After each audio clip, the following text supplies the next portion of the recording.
Assalamu alaikum, and welcome to Blogging Theology. Today we're honored to speak to Shaykh Dr. Hassan Al-Kettani. Assalamu alaikum, Shaykh, how are you? Wa alaikum salam wa rahmatullahi wa barakatuh. So happy to be with you. Very happy to have you with us. Shaykh Dr. Hassan Al-Kettani has a PhD in Fiqh and Usul from the Islamic University of Minnesota. He is the head of the Arab Maghrib Scholars Association and is also a member of the General Secretariat of Muslim Scholars Association. He has published more than a dozen books across a range of Islamic sciences. Shaykh Hassan is the founder of Ibn Abdul Barr Academy, whose primary purpose is to spread the authentic teachings of Islam through classical texts with a deep awareness of the specific challenges of our time. This is done with a focus on preserving and transmitting the great legacy left by the scholars of Andalusia and North and West Africa. MashaAllah. Sheikh, before we dive straight into the issues, perhaps you may give us a quick background about your upbringing and Islamic education. Alhamdulillah, wassalamu ala rasulillah wa ala sahbihi wa ala. I'm so happy to be with this beautiful channel that I've been following years ago, and I used to be so curious about what it gives and what it presents to people. So I'm so happy to be with you. For the question that you, the question that you just asked me, I have two types of studying. I studied academic studies, which was in the beginning. My secondary school was in Saudi Arabian school, and I took the science branch, and I studied business administration later on in Morocco after I took my my high school. I went back to Morocco. That was in 1990. And that's where I took my business administration in an academy in Morocco. It was in English because I don't know French actually. So therefore, I had my 4 years, and then after that, I wanted to study Islamic studies. So I went to Jordan, where I went to Al-Bayt University. And I started my master directly and I took my master there. I finished 1999, where I went back to Morocco. But besides this study, I used to study in the masjid. So I used to go to the masjid to memorize my Quran, to study tajweed and all these primary lectures. I had several shuyukh in the masajid. In the masajid of I used to live first in Dhahran, which is Eastern Arabia, and then I lived in Jeddah, and I used to go to the two harams, Mecca and Medina. My grandfather used to live in Mecca, and he used to give lectures in Medina as well. So I used to participate sometimes in his lectures in Mecca or Medina. That I was still young actually, so I used to participate, but you know. You just take the image of your grandfather giving the lecture in the haram, So that was very interesting for me as a child. So Islamic scholarship appears to run in the family in a way. Right? Because all my grandfathers were scholars actually. MashaAllah, MashaAllah. My father and my mother from the two sides. MashaAllah. So therefore, I used to participate sometimes in other lectures in the Haram, Mecca or Medina. Sheikh Abu Bakr al-Jazairi, Sheikh Ibn Uthaymeen, rahimahullah, Sheikh Atiyah Salim, But later on, when I grew more than that, I was a teenager. I used to participate in a serious lecture in Jeddah by Shaykh Hassan Ayub. Shaykh Hassan was a famous scholar. He used to give lectures, and he used to have a very deep, several deep lectures in all Islamic science. So I used to participate with them. I was nearly 15, 16 years old. And he used to take care of me. Sorry, was he the Egyptian scholar? Yes. Exactly, yeah. He passed away a few years ago, recently, right? Exactly. Allah He yarham. passed away nearly 13 years ago or something like Oh, that. 13 years ago. Oh, okay. Yeah, it seems close, but yeah, it's a bit nearly 13 years. He Allah used to yarham. be in Egypt and then in Kuwait, and then he came to Jeddah. Mm. So I had to participate in his lecture in the masjid. His lecture was very beneficial for me, for somebody like me when I was still young, and most of the students are grown. I mean, it's not like me. But the sheikh used to take care of me. He used to tell me, "Oh, your name is like my name," you know. So I used to love his lecture. I used to make my, and before that, I used to participate in a lecture in the Masjid Abu Bakr as-Siddiq. It's Shaykh Muhammad Najib al-Muti'i. He's very famous. Yes. He continued the book of Imam al-Nawawi, Sharh al-Majmu'. Sharh al-Majmu'. Yeah. He's the one who continued. And I remember the last lecture he gave us when he actually it was a farewell lecture because he made a surgery operation and then he passed away. And that was a long time ago. So and would you say that you gravitated toward the Maliki school maybe because of your Moroccan background? Would that have played a role? Or did you incline towards the school for other reasons? And then I'll tell you my story about the Maliki school. I'll tell you that. I'll come back to that. Yeah. Because it's important. Because in the beginning, I used to say I don't follow any madhab. I'm athari. I just follow the dalil. Yes. There's a story that happened that made me decide another decision. So when I went back to Morocco, I used to go to the Shuyukh Ibn Siddiq, Abdullah ibn Siddiq, Abdul Aziz ibn Siddiq, and Abdul Hayy ibn Siddiq, and their student Shaykh Abdullah Talidi in Tangier, Morocco. And I took ijazas from them, and I used to participate sometimes. I used to ask them, visit them, you know. And in Rabat, I used to participate in a lecture by one of their cousins. He's from their cousins. His name is Sheikh Abdul Qadir ibn Abdurrahman ibn Hisham ibn Siddiq. And I studied, I asked him to give us some lectures. So he started a lecture and he remained years. رسالة من أبي القيرواني، العقيدة الطحاوية، الأجرومية، الألفية، مختصر خليل, all these lectures. So therefore, and there was another scholar in a city close to Rabat.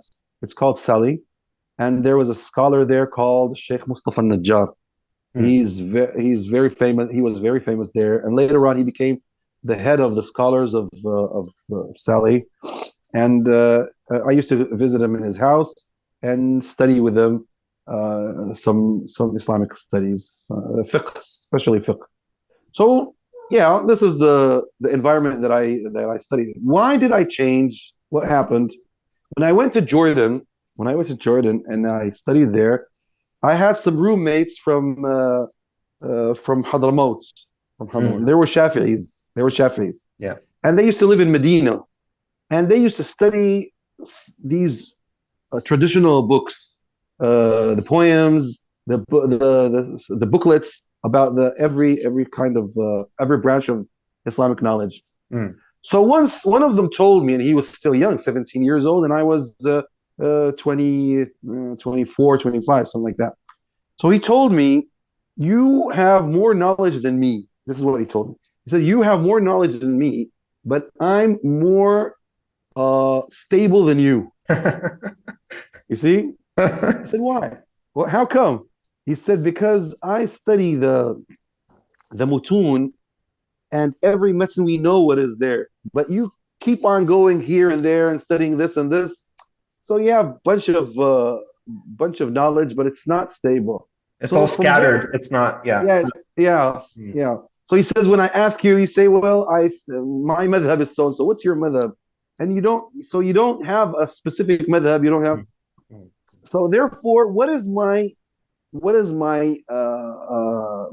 my story with the Maliki Madhab?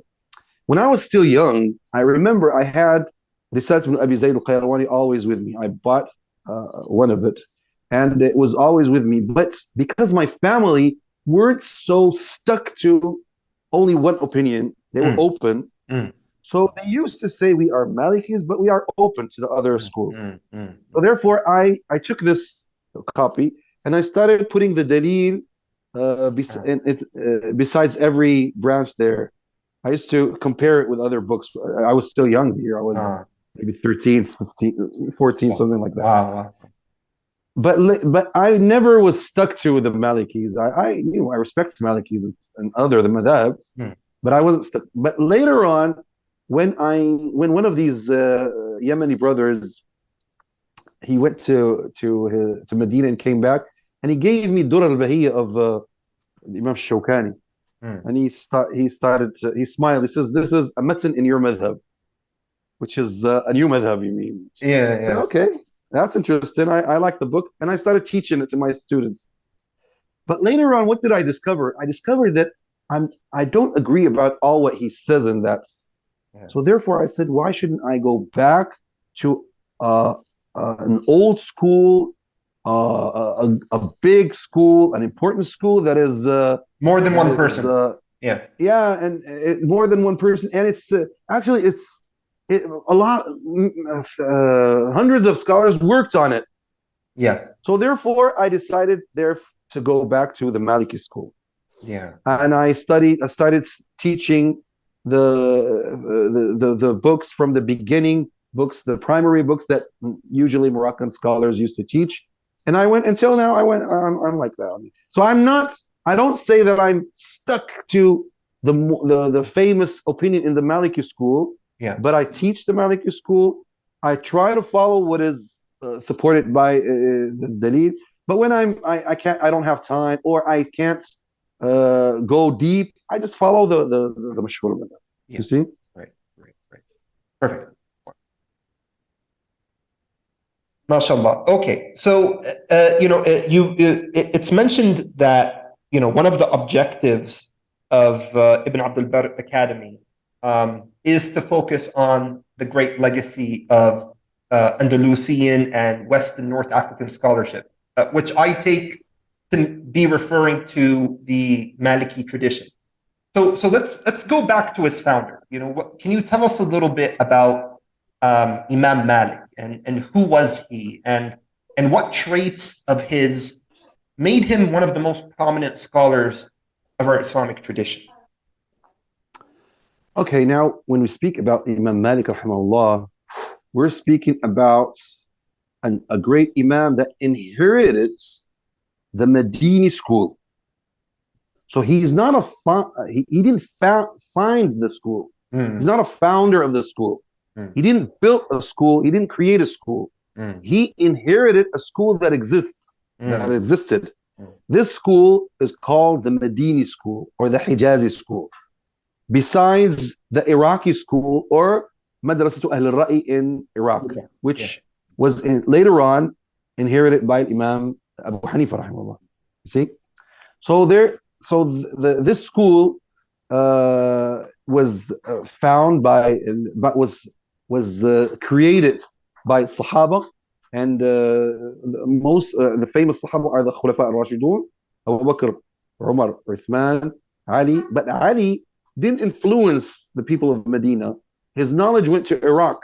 Mm, So the Iraqis benefit from him more than the Medinis. So mm, we can say Abu Bakr, Umar, Uthman, Aisha, Abdullah ibn Umar, and Abdullah ibn Umar is the main Sahabi that influenced the knowledge of Medina. MashaAllah. And that's why when you go back to Muwatta Imam Malik, you would find Abdullah ibn Umar circling there from the beginning to the end. Mm, He's the most one that Imam Malik rahimahullah used to benefit from his opinions. So therefore, I don't agree with people who say that Imam Malik found this school. No, mm, Imam Malik didn't find the school. Imam Malik inherited the school, and that's why he keeps on always saying, وَهَذَا هُوَ الَّذِي عَلَيْهِ عُلَمَاءُ بِلَادِنَا. And this is what I found my professors saying. This is what the majority of our scholars say. This is Muwatta, and that's why Muwatta is considered as the knowledge of Medina, or the knowledge of scholars of Medina. And in the beginning, they used to call the Maliki school the Madini school. And you can find Imam ibn Abd al-Barr rahimahullah in his book Al-Kafi, says Al-Kafi fi fiqh Ahl al-Madina. Al-Kafi means the satisfied book that gives you what you need in the jurisprudence of the people of Medina, of the scholars of Medina.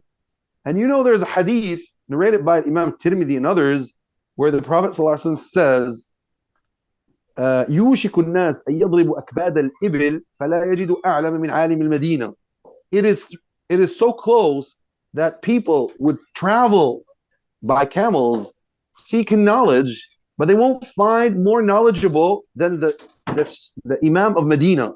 And this is why Sufyan ibn Uyayna and others say this is Malik. And a lot of scholars say that we don't know a scholar that all people used to come to and visit and seek knowledge except Imam Malik ibn Anas rahimahullah. And he's the one who had a lot of students in the world, especially the Western Muslims, Western people of Africa and Northern Europe and South Europe. You see? So this is Imam Malik. Imam Malik was nearly, he was born nearly in 93 Hijri, and he passed away in 179, and he remained in Hijaz. He never came out of Hijaz. It's only that he went to Hajj and Umrah and he came back to Medina. He didn't go anywhere else. So therefore, the question is, why did his madhab spread a lot in the West more than the East? Because people used to come to Hajj and they visit him and go back. So they don't need to go anywhere, you see? So that's why it spread, and then he had a very strong personality that influenced people. He was very strict. He was very serious. He was very he was very strict even near the governors, and that's why they punished him once. He was punished, and he had a big trial. So yeah, this is the main thing about Imam Malik rahimahullah, and he used to respect the Prophet ﷺ a lot.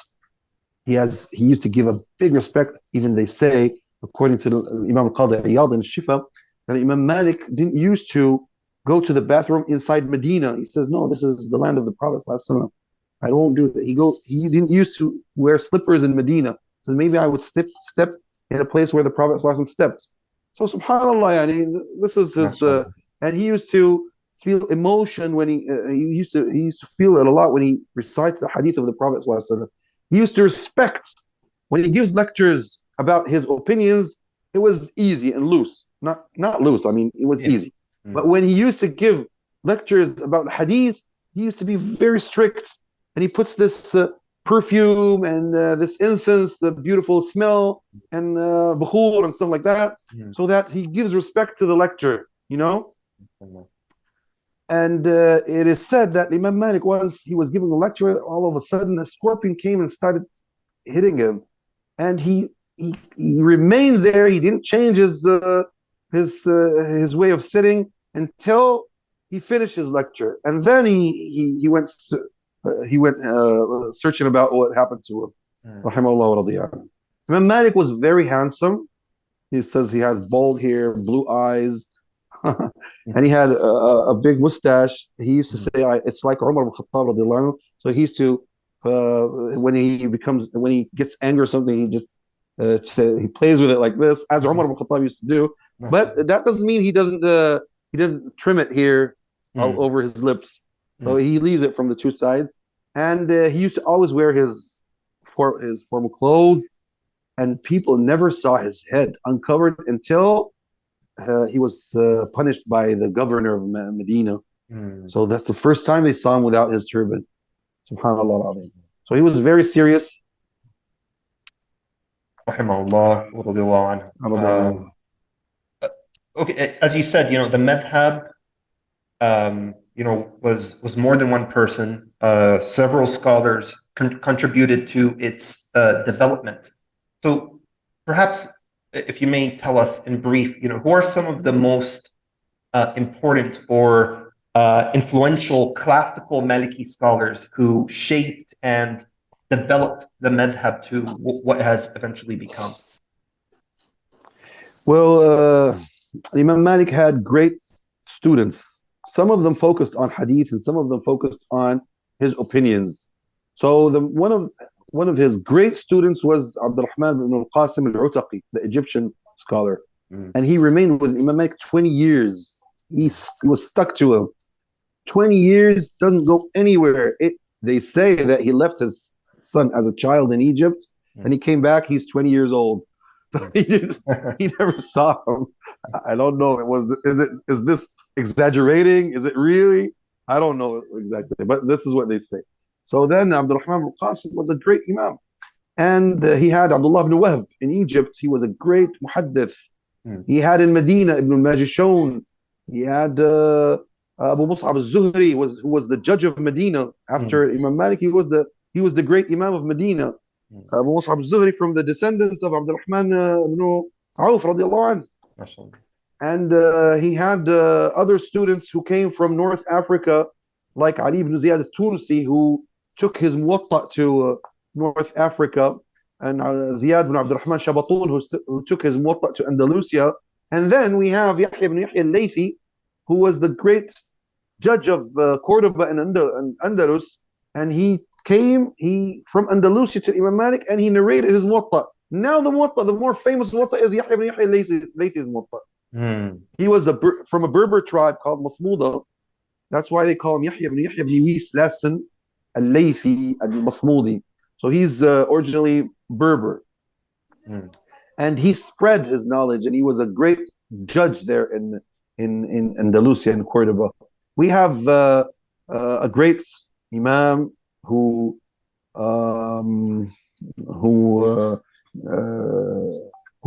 made his madhab. Actually, we can say his book was the very important book. This is Allahumma salli ala Sayyidina Muhammad. What is his name? He was in Tunisia. Allahumma salli ala Sayyidina Muhammad. Asad ibn al-Furat. Asad ibn al-Furat. Asad ibn al-Furat studied the Kufi school, and then he studied the Maliki school, the Madani school. So he mixed the two schools, and he wrote the origin of al-Mudawwana. Mudawwana is the second book after al-Muwatta in the Maliki sources. And so how many years after Imam Malik's death is this roughly? No, Asad ibn al-Furat took from Imam Malik. He met directly. Okay, so the subsequent generation. Yeah. Okay. Yeah, he's the second generation after Imam Malik. But he went to Tunisia, and he remained Tunisia. He's the one who conquered Sicily. He was a judge and Imam Mujahid, yeah. And he passed there. He was killed. He was killed in the battles in conquering Sicily. So he was a great Imam, and his book was called Al-Asadiyya. So his student Suhnun ibn Sa'id, took the book and went back to Egypt and met Ibn al-Qasim and reformed the whole book. He went asking him again about all the questions, and he started. And after he took from him the authentic answer, he went narrating the narrations that support those opinions, and he made the whole book. Now this book is called it's the main book after Al-Muwatta, and some say it's the primary book of the madhab. You see. Now this is the second source. So we have here.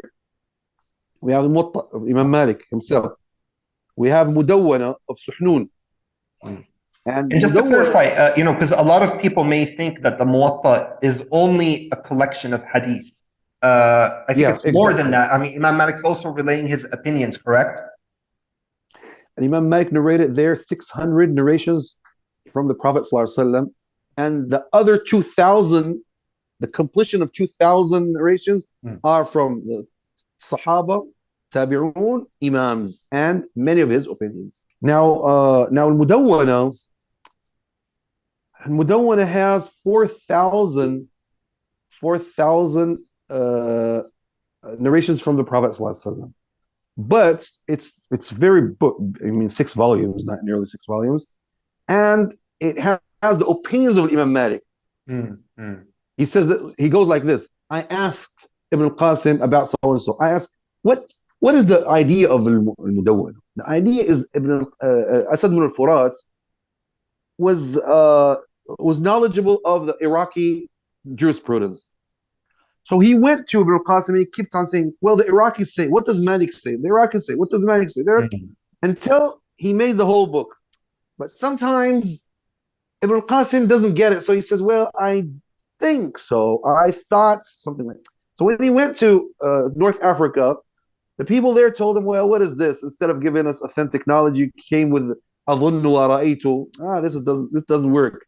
I think so. So Suhnun went back to him, said, no, I want authentic knowledge. So therefore, he started remembering everything, and he gave him the new edition of the book. And he went to Abdullah ibn Wahb. He took from the Hadith, and he took from Ali ibn Ziyad Tunisi. So it's not only the narrations of Abdurrahman ibn Qasim, it's narrations of others. But subhanallah, as I compared between the two books, I can say that Al-Muwatta is pure Madini book. But Al-Mudawwana is Iraqi Madini book. Because he keeps on mentioning the opinions of Ibrahim al-Nakha'i and others who are the Imams of Kufa. Yeah. So is it because Asad al-Furat actually was an Imam in two madhahib, so he compared between them? That's what I think. And fast forwarding to today, I mean, where is the Maliki Madhab mainly practiced? And is it practiced? Yeah. Okay. Therefore. Yeah. Please. No. Yeah. Therefore. Oh, sorry. How did the Maliki school become the main school in North Africa and Andalusia? It's a decision of the governors. Yeah. The governors of North Africa. Okay. Now, most of the scholars there spread the knowledge. We're students of Imam Malik, and they came back saying, "Hey guys, we met a great Imam in Medina. He's called Malik." Oh my God! So the new generation, the youth, started seeing Imam Malik a great Imam. So everybody was influenced by his. But when the Ubaydi dynasty took place in North Africa, who were Shia, and they forced people to follow their type of Shia jurisprudence, they started torturing the Malikis. They killed many of them. They imprisoned some of them. They stopped them from giving lectures. So they went rebelling against the regime. The Maliki scholars of North Africa rebelled against the Fatimis or the Ubaydis. You see? Yeah. Until they decided to go to Cairo, and they actually found Cairo. Al-Mu'izz ibn al-Din al-Fatimi, he's the one who built Cairo. He called it Al-Qahira al-Mu'izzi. He's called Mu'izz al-Dinillah. So he built it, and he built Al-Azhar there to spread their knowledge. And he left as the governor in North Africa, Ibn Badis. There's Al-Mu'izz ibn al-Badis, who was from a Berber tribe from Sanhaja, and they were they were considered as a great dynasty there. So this Al-Mu'izz ibn al-Badis decided to stop following the Shi'is and the Ubaydis, and he made the Maliki school as the former school or the official school in North Africa. MashaAllah. Has that remained uninterrupted till today? Or were there other interruptions? Well, I'm going to speak about those interruptions, actually, yeah. Inshallah. In Andalusia, the Umayyads in Andalusia, in the beginning, when they went to Andalusia, there was Madhab al-Awza'i, Imam al-Awza'i, who was the madhab of all Syria. He was born in Beirut, and he was the great Imam of Bilad al-Sham. So Umayyads are originally from Damascus. So when they went there, they took this. But once Imam Malik heard about Abdurrahman ibn Muawiyah, Abdurrahman Dakhil, who created the Umayyad dynasty of Andalusia. So he was very just, he was good. So he said, we wish that Allah subhanahu wa ta'ala gave us a governor like that governor. He said in Arabic, لَيْتَ اللَّهَ زَيَّنَ حَرَمَنَا بِمِثْلِ هَذَا الْأَمِيرِ. لَيْتَ اللَّهَ زَيَّنَ حَرَمَنَا بِمِثْلِ he said, I wish that God Almighty made our sacred land have a governor like that governor. So the Andalusians heard this. So he said, okay, no madhab except Malik. So he stopped all other madhab. And he made them the judges. He gave them all posts. So they became, that's it, no madhab except Malik there in Andalusia. The same thing happened in North Africa, in Morocco, where the Murabitun took place. The Murabitun were very strict, and Abdullah ibn Yasin was a Maliki student or scholar actually. And then all of his students and his followers were the founders of the state. So they were very strict in following the Maliki Madhab. This had an introduction where the Muwahhidun took place. The Muwahhidun were actually so strange. They are the ones who forced people to follow the Ash'ari creed, and they forced people to stop following the Maliki school. They were Zahiris. They say there's a school. Is this Ibn Tumart led move? The followers of Ibn Tumart. Ibn Tumart didn't see his state. His students, Ali ibn Abdul Mumin ibn Ali, he's the one who found the states. But Ibn Tumart was the teacher.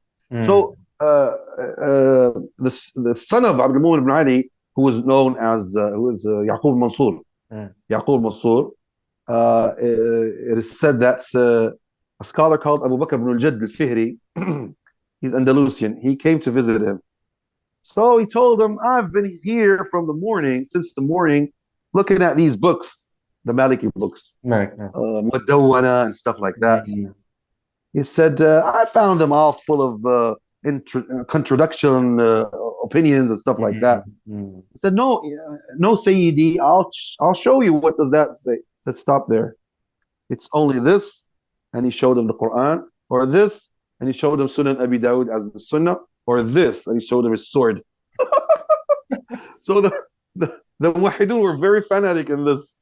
But when they went away, when their dynasty collapsed, everybody came back to the Maliki school. So this was the great problem of the Maliki school in North Africa when the Muwahhidin took place, but it disappeared when the other dynasties came again. But the serious problem is when the colonization came.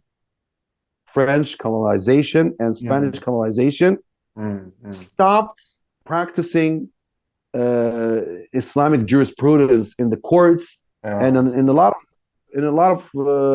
of aspects in the life. So there is no Sharia, and the Sharia is the madhab. The jurisprudence, the madhab is the jurisprudence. Yes. So Malikis were strict in giving their in the courts, in giving their views and stuff like that. Now we have secularism, which stopped everything. Although many regimes right now claim that they follow the Maliki madhab, but that's only blah blah. It's nothing. Yeah, lip service. Yeah, it's not. There isn't a serious following of the Maliki school. Yeah. But now, if we look at the practice of the common people, at least when it comes to the rituals of salah, wudu, and whatnot, where would you say the Maliki madhab is primarily practiced today? It's Mauritania and the Grand Sahara. It's somewhere in Africa, because even Africans had this problem, this contradiction, and some places or some schools that's in Algeria, even in Said Misr, in Egypt, and even in until recently, the courts in Abu Dhabi used to follow the Maliki school. Until recently. So the Abu Dhabi, all the Gulf states used to claim that they are Malikis. You know this? Kuwait, Bahrain, and United Arab Emirates. And until now, they claim that they are Malikis. You know, when you see the leaders there, they pray with their hands like this, as if they are Malikis. They don't put their hands like this. They just leave it like this, as if that's the Maliki official opinion. You know? So this is what I can say. There are schools that are Malikis. They teach the Maliki jurisprudence. There are some scholars who spread the Maliki knowledge and stuff like that in Mauritania, in the whole Grand Sahara, in Algeria, Morocco, and a lot of places. Even in Libya, the official opinion in the fatwa there is Maliki. Like Sheikh Sadiq al-Gharyani, who's one of the great scholars. He's a Maliki scholar. He has a great book in the Maliki jurisprudence. He has a مدونة الفقه المالكي وأدلته, a great book, 6 volumes. Yeah. And what would you say? Because some people they'll look at the Hanafi madhab, for example, and they'll say, the Hanafi madhab as practiced in Turkey, for example, may have distinctions from the way it may be practiced in the subcontinent. Maybe there might be some cultural aspects that influence how certain opinions may be emphasized or overemphasized or practiced. Do you see anything similar with the Maliki madhab, that there is a kind of Libyan Malikiism versus a Moroccan kind of Malikiism, even if it's not core but minor differences? Or do you think it's mostly consistent and uniform across the board? Well, what I can say that every state tries to give its flavor on the religious the religious way of life. Although they don't follow religion, they're secular states, secular in a way or another. But they like to give their flavor. For example, Morocco, or all North Africa, they claim that they're Malikis, Ash'aris, and with a Sufi meaning.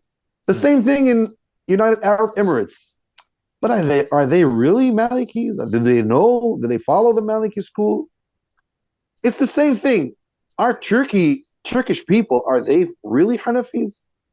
Is Hanafi just following some action in prayer, in fasting, and something? That's not only the madhab. The madhab is more than that.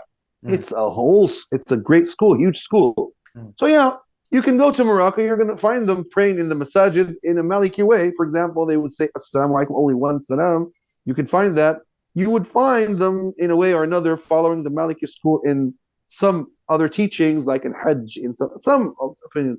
But to say that they are full Malikis, I don't really believe that, because most people nowadays, they are influenced by lots of other opinions. Now, for example, Moroccans, no one, when he goes to pray in his house, says only one salam. Most of them say 2 salams, normal, as all people in the world. All of them put their hands right over left, except few people here and there, traditional people, or some people who want to stick to the traditionally opinion. But the majority did just put right hand arms on the other hand, and that's it. Many people are influenced by the haram, where they see the prayer in Salat Taraweeh, and but they say this is the haram. Are you going to be better than imams of haram? This is what the people say. So therefore, that's how you can find. And this is not only in Morocco; it's all North Africa. And because especially if you're talking about, I think if you're talking about the awam, the masses, the laity, they're just gonna. They will incline to such sentiments. Oh, look what the Imam of the Haram is doing. But I guess if you're talking about religious institutions there, and actual Tullab al-Ilm who are striving to do their best to follow a single madhab, at least in the initial stages of their development as students and then junior scholars and so on. What I can say, it would be fair to say that in West Africa, that's where the Maliki madhab, and obviously, the madhab is very vast. It's not just the rituals. It's not just salah, wudu. Exactly. Obviously, it should be at the societal and government level. But obviously, we're in the state that we're in. That the ummah is in. So whenever we're talking about do you follow a madhab, what we really have in mind is, do you, as a personal individual, are you practicing the rituals according to the madhab? I think that's the common understanding. But what I want to what I want to point here is that in the whole history, the madhab was never practiced only in a strict opinion. We had in the history what was called ما جرى به العمل. ما جرى به العمل, that means the common actions that people used to follow. So the madhab goes and works on that and accepts this new opinion. Although it's not the official opinion in the madhab. You see? And that's why nowadays, many times when they go back to the madhab, they don't even follow the mashhur madhab. For example, let me give you an example. Now, when Ramadan finishes, okay, first thing in Ramadan, the madhab says when the moon is sighted anywhere in the world, you have to fast. But no one follows this. Every government says, well, we only follow our moon.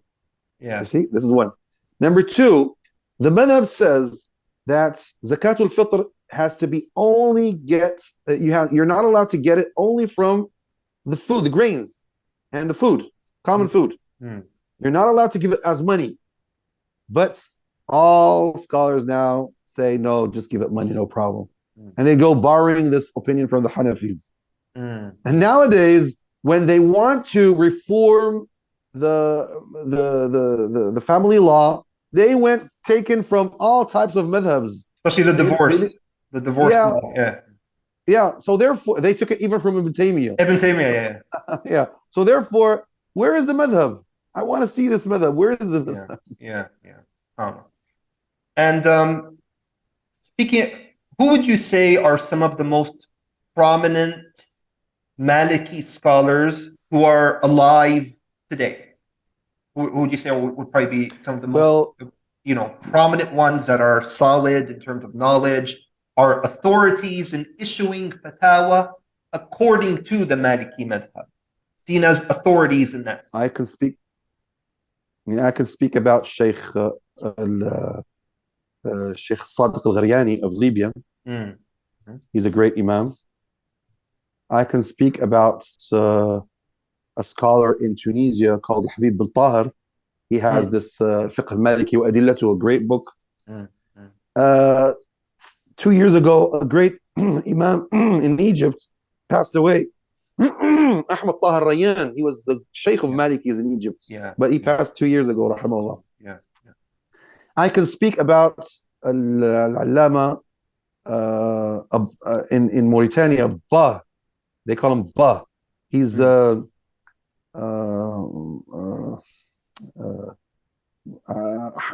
bin Fal Al-Alawi, I think, something like that. But they call him Bah. Mauritanians have these types of names. But he's very famous. Bah Al-Alawi.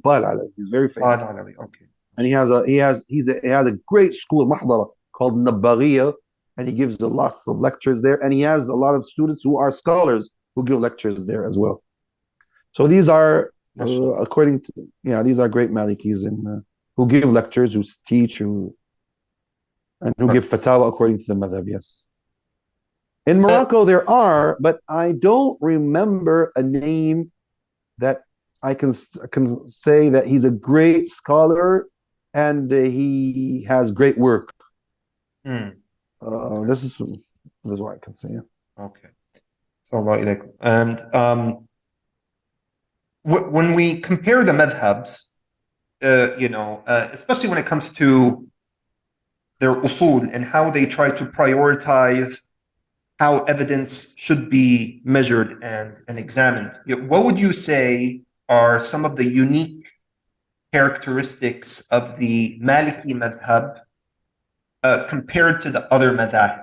Like, so if I were to say, okay, the usul of the Malikiyya compared to the Shafi'iyya, compared to the Hanabila and the Ahnaf, what makes that Maliki madhab distinct from the others, in your opinion? Yeah, Malikis have several usul that it is said that they are known to be more stuck to it. Like what? Like Amal al-Madinah. Like الاستحسان, Mm. like المصالح المرسلة, like المصالح المرسلة. I'll translate this. Oh. So the question is, like said the ذرائع. What is this? Okay. Now, عمل أهل المدينة is the actions of scholars of Medina who inherited from generation to the Sahaba radiallahu anhu. Okay?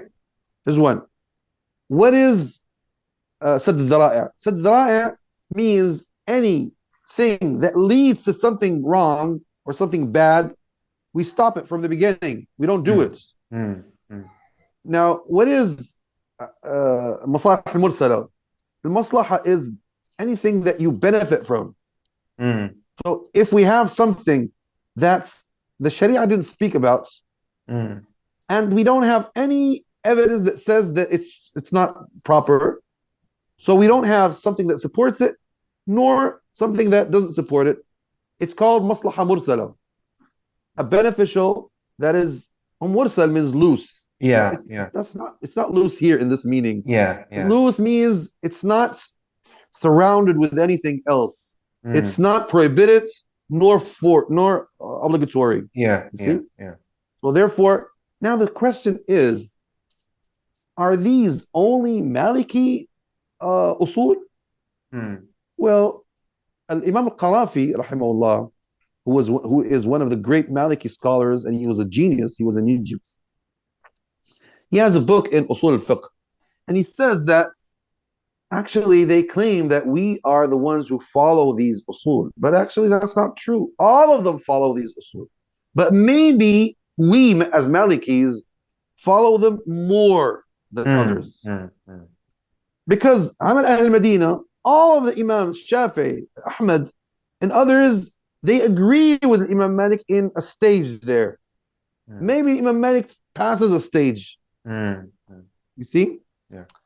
This is one. Number two, Sadd al-Dhara'i. Sadd al-Dhara'i is one of the Islamic meanings. Why did Allah subhanahu wa ta'ala order us to lower our gaze? He says, so that you won't, he says, so that you won't desire and fornicate. So actually, it's to stop fornication. It's stop committing adultery. So this is Sadd al-Dhari'a, you see? The Masalih al-Mursala, most of the madhahib take Masalih al-Mursala. And if you stop Masalih al-Mursala, you won't benefit from a lot of things, actually. You see? So driving cars, putting these traffic lights and stuff like that. All this is a masalih mursala. It's something that people benefit from.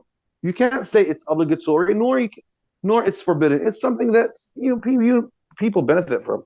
So therefore, Malikis actually don't have something more than other, something that they are the only madhab that focus on, and the others don't focus on. But they might be more, they might be more stuck to these usul, if I can say. Assalamu alaikum. And touching on Amal Ahl al-Madina, here the problem that I've witnessed, and this is something that I said publicly maybe around 5 years ago, and I still believe it to be the case, that the Maliki Madhab, unfortunately, is one of the madhabs that I see mostly misused by Hadathiyun or modernists these days. And they come at it from different angles. So one angle is the one, and I was hoping to maybe if you could elaborate a bit further, is Amal Ahl al-Madina, right?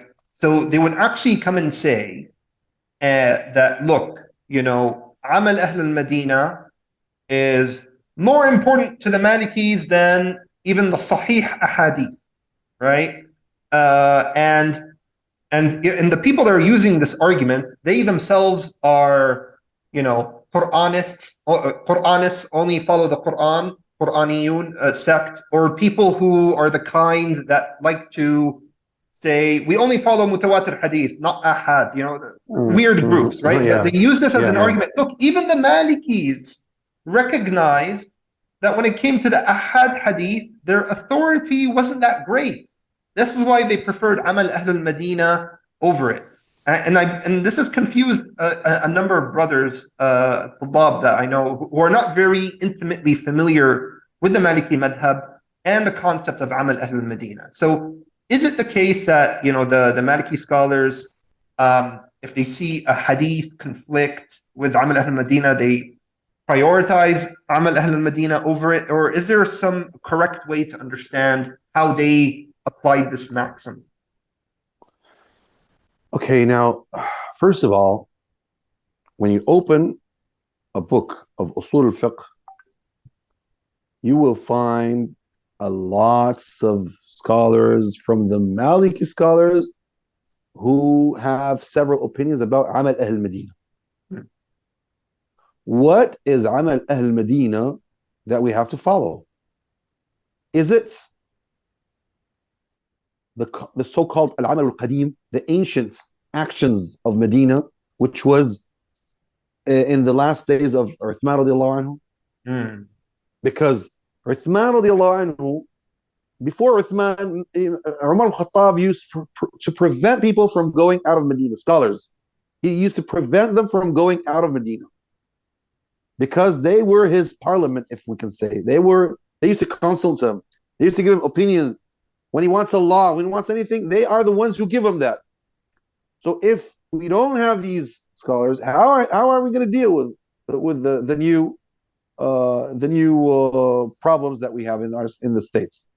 So therefore, anything they decide, anything they do, it's similar to ijma' or the majority of the Salaf, radiallahu anhum, So now, when we say this is amal, that's from the Prophet ﷺ to the Sahaba to the Tabi'een. Is this hadith or this is only opinion? This is hadith. Because Amal al-Medina means that this is done by the prophets, the Sahaba, the Tabi'un. What is more strong, this or hadith narrated by one? So that's why Imam Malik used to say, 10 عن 10 عن 10 خير من واحد عن واحد. 10 by 10 by 10 is more stronger than 1 by 1. So actually, he doesn't reject the hadith. Yeah. He says this is more stronger than that hadith. Yeah. And it could also be that it's not that the hadith is not authentic, but maybe the Amal Ahl Medina is showing that maybe it's obligated, or maybe it's showing that you have to understand it in a certain way. You have to do takhsis, you have to specify a general statement or anything like that. It doesn't mean he's rejecting, just I'm using Amal Ahl Medina to understand it in a different way. Is that possible? Exactly. And it means that if I can suspect about a hadith that is narrated by one, I wouldn't suspect about something that is narrated or done by 10 by 10 by 10, It's generations after generations. So there was more to be to satisfy me than something that I can suspect that, well, how maybe this is, Yeah. So therefore, this is the meaning of Amal Ahl Medina, and that's why Imam Malik would. Now, the second question: did Imam Malik, rahimahullah, reject something because of Amal Ahl Medina? This is very important. Did Imam Malik reject something because of Amal Ahl Medina? When we go back to see this, we would find that he didn't reject something. No. But what happened is that he understood. Now, let me give you an example. There is hadith that says that al-bay'ani bil-khiyari ma lam yaftariqa. Khiyar al-bay'. That means when you want to buy something from somebody, as long as you didn't separate from each other, therefore I can say, well, okay, I changed my mind. I don't want to buy this. But if I go, when we finish and we decide to sell, you gave me the money. I took the commodity. That's it. If I want to nullify this transaction, that's up to me. But you can't just say, okay, I changed up my mind. This is what Shafi'i, Ahmad, and others say. It says when you finish the conversation, you went to another conversation, that's it. So Imam Malik, what does Imam Malik say? He says, هبه كان في سفينة هبه كان في مكان واحد. That means Let us imagine that they were in a boat. So they're with each other. He's never going to separate from them. He's in the same place. So how are we going to practice this hadith? He doesn't want to say I reject the hadith. He says that when they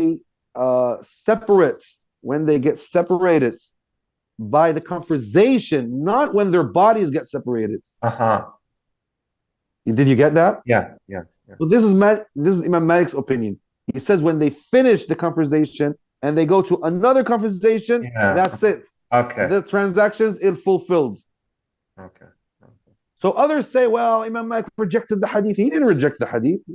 He understood it in this way. In this way. Yeah. And you can apply this in other things. Yes.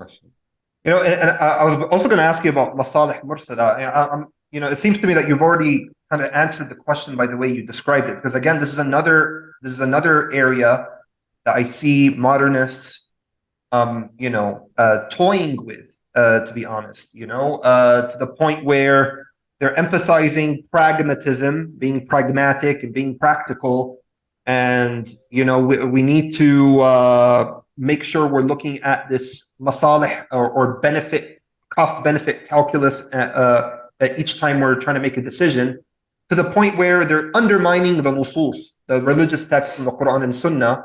And a lot of the times they're throwing this name out there, this maxim out there of masalih mursala, And but it seems that you've already clarified that the Malikis will never will only say that this applies to things that the Sharia is silent on, right? Like they will never. No one's ever said that. Okay, this is what the Quran says, but to be more practical, no, we're going to follow what we think are masalih. I mean, I think this is a misunderstanding. Correct? Well, this is subhanAllah. Let me tell you something important. Imam Malik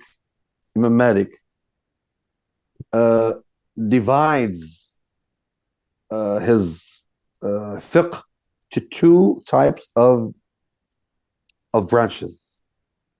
Ibadat, which the mind, the rational thinking doesn't have anything to do with, and mu'amalat, which means all types of things that you use in your life.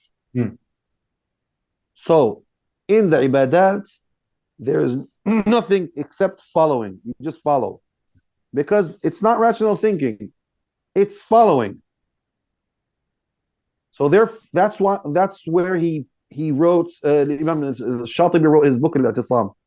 It means you are not allowed to add anything to the ibadat, the worships, because it's an innovation in the religion.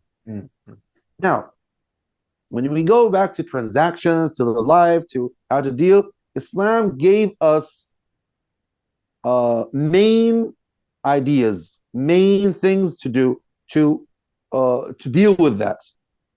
If you follow those rules, therefore the maslahah can go inside these types of things. We would see after that what is the maslahah here, what is the maslahah here, etc.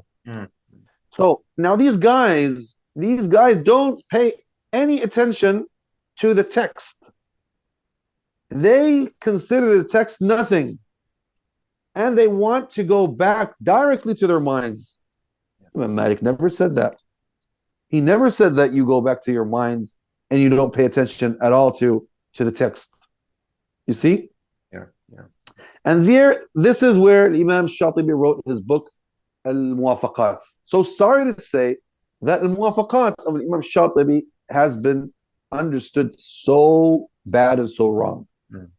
And a lot of people from these reformers and these modernists and stuff like that, they keep on saying, well, Imam Qarafi said, Imam Shatibi said, as if Imam Shatibi destroyed the Sharia. Yeah. Imam Shatibi he's innocent from these things. He said, absolutely. I don't give permission to anybody to read my book, unless he is capable in the whole Sharia. And then he is allowed to read my book. And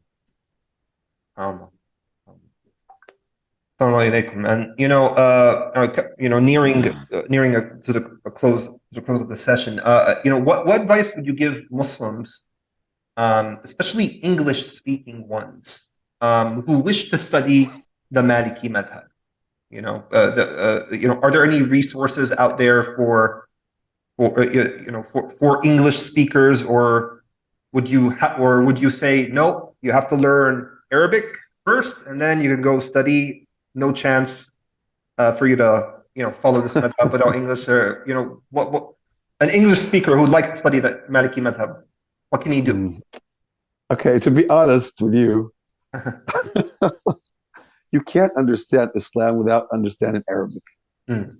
Because Islam, it's like, look, let me just, I don't want to compare, but I have to compare here. Judaism would never be understood without Hebrew. Mm.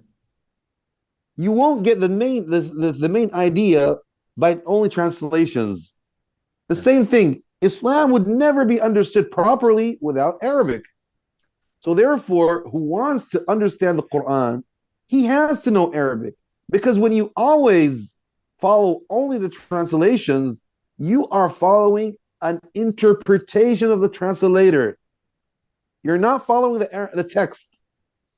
And this means you're always putting a barrier between you and the original text. The same thing to say to the Sunnah, the same thing to say. And I remember I was teaching Risale Abi Zayd al-Qayrawani in English, okay? And I used several translations. Translation of Aisha Bowler, translation of the Moroccan translation of somebody who was Egyptian. And then I discovered sometimes a very, very, very huge mistake. It's not a huge, I can say it's dangerous. Because if you are going to follow that mistake, that means you understood it totally wrong. And the same thing to say about the Quran. If you are going to understand the Quran, are you going to understand it by the translation of Abdullah Yusuf Ali, or by anyone else?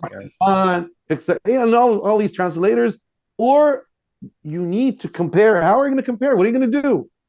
Unless you know the language. And I remember we used to study the Quran, and I used to tell them, okay, this translation is more closer to the meaning. This far from the meaning. And sometimes it's here, sometimes it's there.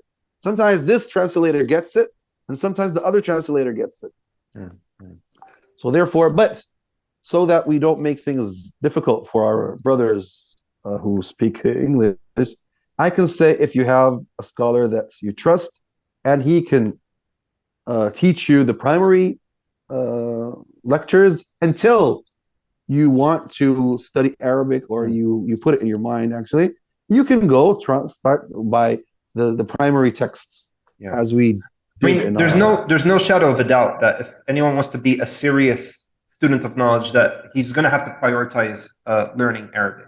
There's no doubt about that. But I was thinking more of the person who's not really aspiring to be a student of knowledge, but at the same time, he would like to pray his salawat and follow, make wudu and follow the rules of purity according to a madhab. He has to do these things. English speaker or not English speaker, right?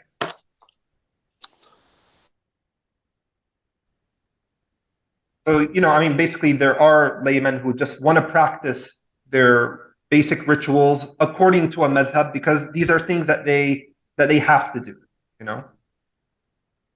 Well, actually, there are lots of small primary books that are translated to English, like the Introduction to Ibn Ashir,